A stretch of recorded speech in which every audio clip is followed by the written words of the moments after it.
नमस्कारम। Exam का समय या समय हमेशा समय का ये नेचर ही है कि वो ख़त्म होता चला जाता है। इतना तेज भागता है। हम आज की चीज़ों को कल पर टालते हैं। कब वो कल आज बन जाता है और कब वो बीता हुआ कल बन जाता, पता ही नहीं चलता। स्वप्न झरे फूल से, नीत चुभे शूल से, लुट गए सिंगार सभी बाग के बबूल से।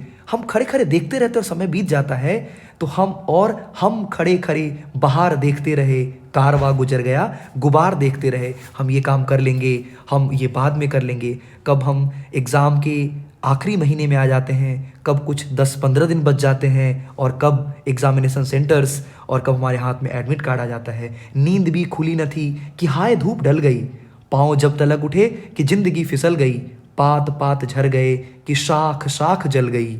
और हम ये चाहते हैं, वो चाहते हैं, हम इन सभी चाहतों में लगे रहते हैं और चाहत कभी खत्म नहीं होता कि पात पात झर गए कि शाख शाख जल गई। चाह तो निकल सकी ना, चाह कभी नहीं निकलती, चाह तो निकल सकी ना, पर उम्र निकल गई। नमस्कारम। आज हम लोग टॉपिक देखने वाले हैं घटनाक्रम।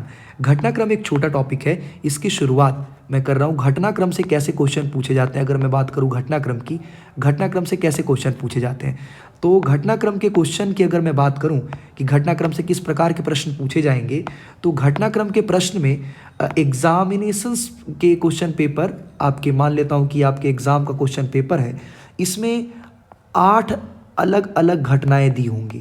8 अलग अलग घटनाएं दी होंगी और उसको बाइफरकेट करके अलग अलग प्रकार से होगा, वो सीक्वेंस में नहीं होगा। जैसे मान लीजिए बुद्धिमती और व्याघ्रमारी वाली आपने कहानी सुनी। एक बुद्धिमती है, उसके 2 बेटे हैं, उसके साथ वो अपने पिता के घर जाती है और रास्ते में वो एक बाघ देखती है। बाघ से बचने के लिए वो दोनों बेटे को डांटती है, क्यों दोनों बाघ को खाने के लिए लड़ रहे हो, ऐसा समझाती है वो। इससे बाघ डर जाता है, फिर भागता है, फिर सियार लेकर उसे आता है।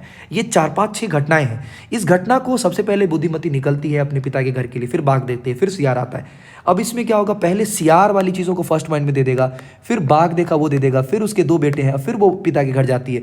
तो ये चीज़ें क्रम में नहीं होंगी, क्वेश्चन में डिसअरेंज होगा, उसे आपको अरेंज करना होगा। यही है घटनाक्रम। तो इसके लिए ट्रिक्स जैसी चीज़ें नहीं है। इसके लिए मैं कुछ चैप्टर्स बता देता हूँ, गेस कर देता हूँ कुछ चैप्टर। हो सकता है कि इसमें 8वां नंबर पहले आए, फिर 5वां आए, फिर चौथा, फिर छठा, फिर 7वां, फिर पहला, या फिर कुछ और। मैं बता रहा हूँ कि ये डिसअरेंज होता है, इसे आपको अरेंज करना होता है। तो ये ध्यान रखना है आपको।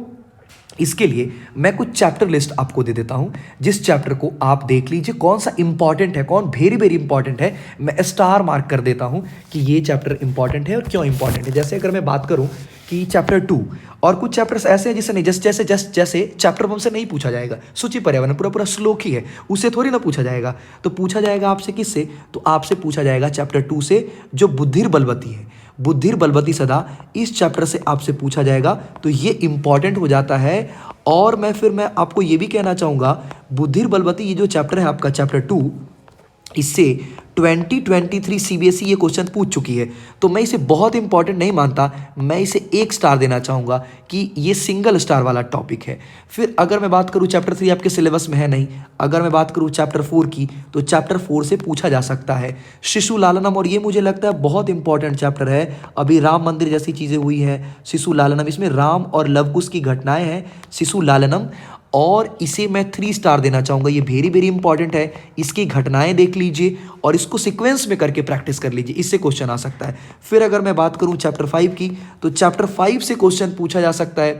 चैप्टर 5 से अगर हम बात करें जननी तुल्य वत्सला, तो जननी तुल्य वत्सला से प्रीवियस ईयर में भी क्वेश्चन पूछे जा रहे हैं और इससे क्वेश्चन पूछे जाएंगे। तो ये चैप्टर बहुत इंपॉर्टेंट है, लेकिन इसे 2 स्टार में मैं रेट करना चाहूँगा। फिर बात करें चैप्टर 6 की, तो चैप्टर 6 से क्वेश्चन पूछे ही नहीं जाएंगे, क्योंकि ये श्लोक वाला चैप्टर है। और अगर बात करें फिर चैप्टर 7 की, चैप्टर 7 अगेन बहुत इंपॉर्टेंट चैप्टर है, सौहार्द प्रकृति शोभा, जिसमें सभी पशु पक्षियों में ये इस बात की लड़ाई होती है कि किसकी सरकार होगी, मतलब किसका राज्य होगा, कौन शासन करेगा। फिर इसमें बात होती है कि नहीं, जंगल का राजा हमेशा पशु ही रहा है, अब कोई जंगल का राजा पक्षी होगा। तो बहुत ही अच्छा एक मैसेजफुल ये एक कहानी है, सौहार्द प्रकृति शोभा। इससे क्वेश्चन 2020 में भी पूछे गए हैं, इससे क्वेश्चन 2022 में भी क्वेश्चन पूछे गए हैं, इससे 2015 में भी क्वेश्चन पूछे गए हैं। तो मुझे लगता है कि अगेन ये चैप्टर बहुत इंपॉर्टेंट है, इसे आप 3 स्टार कर लीजिए। और फिर चैप्टर 8 आपका ये है चैप्टर 8 विचित्र साक्षी। एक अलग साक्षी की मदद ली जाती है, विचित्र साक्षी एक अलग गवाह है इस कहानी में। आप देखते हैं कि एक अलग विटनेस प्रूफ किया जाता है, इससे भी क्वेश्चन पूछे जा सकते हैं। छोटी कहानी है, इसकी प्रैक्टिस कर लीजिए। इसे मैं 3 स्टार रेट करना चाहता हूं। तो ये वो चैप्टर्स हैं, चाहे बात करिए चैप्टर 2 जिससे सीबीएसई ने क्वेश्चन पूछा है, या फिर बात करें चैप्टर 4 इससे क्वेश्चन पूछे जा सकते हैं, या आप बात करिए चैप्टर 5 और चैप्टर 7 वेरी वेरी इंपॉर्टेंट। इन सभी चैप्टर्स के कहानी को अगर आप एक आधा बार देख लेते हैं, यकीन मानिए आपके घटनाक्रम के क्वेश्चन नहीं छूटेंगे। इसमें ट्रिक्स के चक्कर में नहीं पड़िए, थोड़ा सा प्रयास करिए, थोड़ा सा अपनी तरफ से प्रयास करिए, यकीन मानिए आप इसके प्रश्न बना पाएंगे। ठीक है, तो उम्मीद करता हूँ आपको समझ में आया होगा। और कुछ चीज़ें आपको चाहिए कमेंट करिए, और मिलते हैं बहुत जल्द एक नई वीडियो के साथ। प्रैक्टिस सेट करवाया हुआ है, उसे जाके देखिए, काफ़ी टॉपिक्स करवाए गए हैं। ख्याल रखिए, और समय ऐसे ही बीतता चला जाता है, समय का बहुत ख्याल रखिए। बहुत जल्द मिलते हैं, धन्यवाद। Thank you everyone.